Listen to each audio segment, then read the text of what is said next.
Assalamualaikum warahmatullahi wabarakatuh. Saya di sini akan mengangkat konflik organisasi IMAPA. IMAPA adalah Ikatan Mahasiswa Pancasila yang mempunyai pengembangan potensi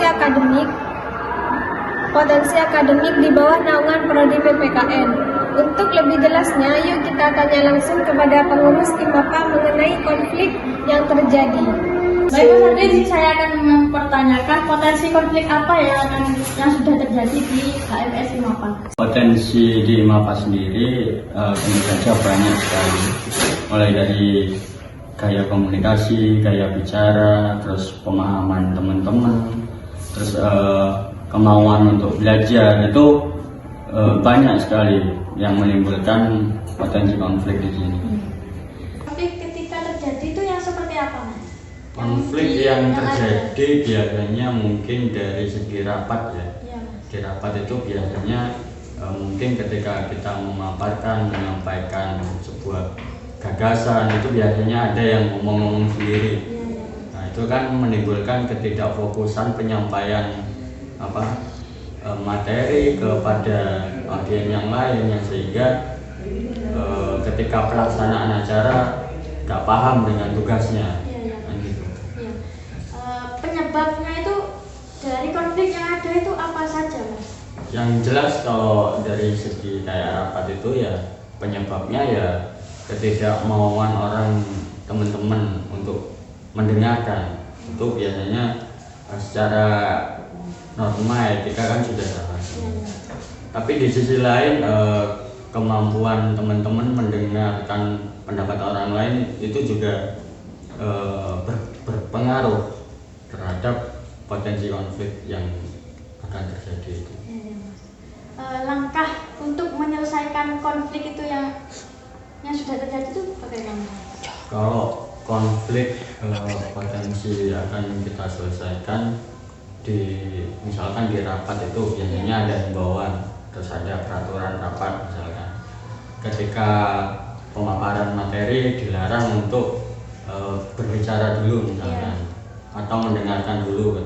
Baik Mas Andri, saya akan mempertanyakan pertanyaan selanjutnya, yaitu sisi positif dan negatif pada konflik yang sudah terjadi. Kalau dari sisi positifnya membuat kita itu lebih bisa memahami teman-teman, karakternya itu bagaimana. Terus yang kedua, kita perencanaan itu lebih matang kembali. Karena apa?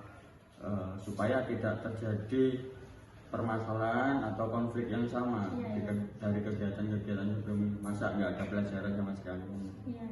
Kalau dari segi negatifnya kita lebih benar-benar banyak mikir nih, soalnya kan mencari solusi tidak segampang membuat permasalahan. Yang terakhir yaitu rekomendasinya, Mas.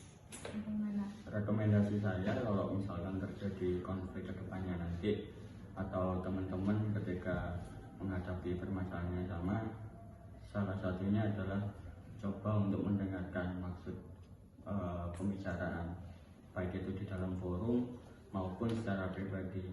Karena kemampuan mendengar itu informasi harus jelas. Kalau kita tidak nyimak awal sampai akhir, ya itu apa yang akan kita dapat.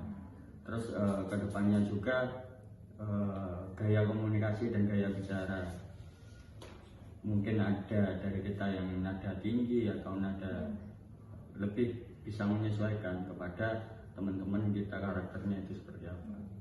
Baik, begitu aja Mas yang dapat saya tanyakan pada Mas Andris. Terima kasih ya Mas ya atas wawancara untuk hari ini. Potensi konflik yang terjadi di HMS itu seperti apa? Kalau setiap organisasi itu mesti ada konflik. Kira kalau organisasi tanpa konflik, kenapa organisasi kalau nggak ada konflik, pengurus itu kayak kurang ada view-nya permasalahan. Apa saja penyebab konflik yang terjadi di HMS itu? Kalau konfliknya itu yang sering terjadi itu mulai dari perbedaan pendapat, terus opsinya dari semakin banyak pemikiran itu semakin banyak konflik. tapi dari itu gimana caranya mesti ada solusinya. Untuk langkah-langkah penyelesaian konflik itu seperti apa? Kalau penyelesaian konflik itu caranya ini mas, untuk penyelesaiannya yaitu misal ada permasalahan, nah itu kita duduk bersama, terus dari situ kan ada beberapa konflik, nah di situ duduk bareng, disatukan pendapat dan mencari solusinya untuk permasalahannya itu gimana caranya biar tidak sampai menyebar kemana-mana konfliknya. Rekomendasi konflik itu seperti apa? Kalau rekomendasinya lebih gini, kita menyelesaikan masalahnya itu yaitu duduk bareng, terus dari yang punya konflik itu menceritakan, terus setelah itu jangan memotong pembicaraan sebelum selesainya pembicaraan itu untuk cara rekomendasinya. Nah, di dalam organisasi IMAPA tersebut pernah terjadi sebuah konflik, di mana konflik itu terjadi karena adanya miskomunikasi, perbedaan pendapat, dan rendahnya rasa solidaritas. Oleh sebab itu, saran dari kelompok kami agar potensi konflik itu tidak terjadi, maka dalam sebuah organisasi itu harus saling terbuka, mempunyai rasa kekeluargaan yang tinggi, dan saling support mengenai tugas dan tanggung jawab dalam menjalankan organisasi IMAPA tersebut. Sekian dari kelompok kami, kurang lebihnya mohon maaf. Wassalamualaikum warahmatullahi wabarakatuh.